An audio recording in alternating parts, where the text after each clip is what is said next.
Un concepto fundamental que hay que conocer perfectamente para el laboratorio de fundamentos de tecnología de computadores es saber cómo hay que conectar los microinterruptores y los diodos LED. Los microinterruptores nos van a servir para proporcionar los valores de entrada de nuestros circuitos y con los diodos LED vamos a poder visualizar la salida de nuestros circuitos.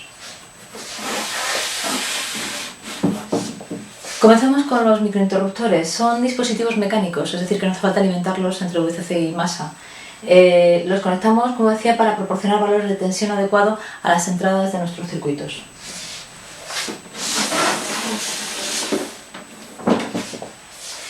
Bien, los vamos a conectar siempre entre VCC y masa y siempre entre medias del microinterruptor y la VCC o los 5 voltios vamos a poner una resistencia de un valor típico de 1K, 1K ohmio. El punto donde vamos a coger las entradas de nuestros circuitos van a estar siempre entre la resistencia y el microinterruptor. En este ejemplo he dibujado una puerta AND que está conectada a los puntos A y B, que como decía se cogen siempre entre la resistencia y el microinterruptor. He utilizado una pastilla de 4 microinterruptores, también las hay de 8, y estoy utilizando simplemente los dos de los extremos. Dependiendo de la posición que tenga el DIP, el microinterruptor, vamos a tener aquí un circuito abierto o un cortocircuito. Por ejemplo, para el punto B, en el punto B tenemos un cortocircuito, es decir, esto es como si fuese un cable. Por lo tanto, la tensión que tenemos en el punto B es justamente, si esto es un cable, es la masa, que son los 0 voltios. En el punto A lo que tenemos es un circuito abierto. Si esto es un circuito abierto, esto es como si estuviese borrado y lo que tenemos en el punto A es justamente los 5 voltios menos la tensión que caiga en la resistencia de 1K. Aproximadamente se queda en 4 voltios y pico. Entonces tendríamos aquí un 1 y aquí tendríamos un 0. Como decía, dependiendo de la posición de los microinterruptores tendremos circuitos abiertos o cortocircuito.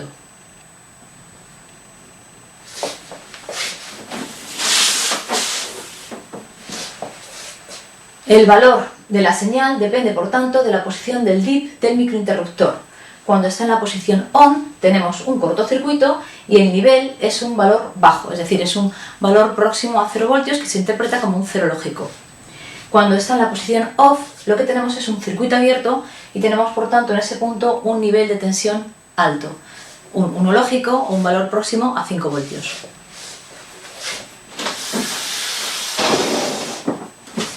Los diodos LED nos van a servir para visualizar las salidas de nuestros circuitos. Siguiendo con el ejemplo de la puerta AND, supongamos que queremos visualizar si aquí tenemos ceros o unos lógicos, es decir, valores próximos a 0 voltios o valores próximos a 5 voltios. Bien, un diodo LED es un dispositivo que se ilumina cuando pasa una corriente. Para que pase una corriente por un diodo LED se tiene que producir que la parte positiva, que es el ánodo, esté a mayor potencial de tensión que el cátodo o la parte negativa. Para saber cuál es la parte positiva y la parte negativa de nuestros diodos, nos fijamos si la patilla más corta es el cátodo, la parte negativa, y la patilla más larga del diodo es la parte positiva o ánodo. Bien, podemos conectarlo de diferentes maneras. Si lo conectamos de esta forma, es decir, el cátodo, que es la parte negativa, lo conectamos a masa, y el ánodo a través de una resistencia típicamente de 360 ohmios y que sirve para proteger y controlar la corriente de entrada, para limitar la corriente de entrada que va a pasar por ese diodo. Bien, decía que si lo conectamos de esta manera, cuando tenemos en la salida, en el punto S, tenemos un valor de 0 voltios o algo próximo a 0 voltios, sucede que tenemos un valor de tensión similar en el ánodo y en el cátodo, por lo tanto no hay diferencia potencial, no pasa una corriente por ahí y el diodo LED no se ilumina, por lo tanto el diodo está apagado.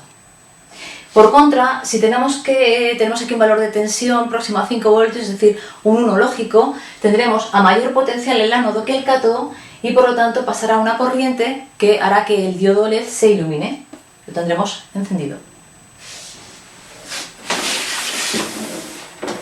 Si conectamos el diodo LED de esta otra manera, el cátodo de la parte positiva a VCC, en este caso cuando tenemos aquí un 1 lógico, tendremos un potencial similar en el cátodo y en el ánodo, por lo tanto no habrá diferencia de potencial y por lo tanto cuando tenemos un 1 tendremos el diodo LED apagado.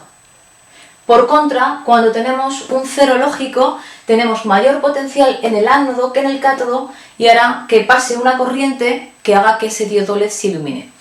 Por lo tanto, cuando tenemos un cero, en este caso es cuando tenemos el diodo LED encendido.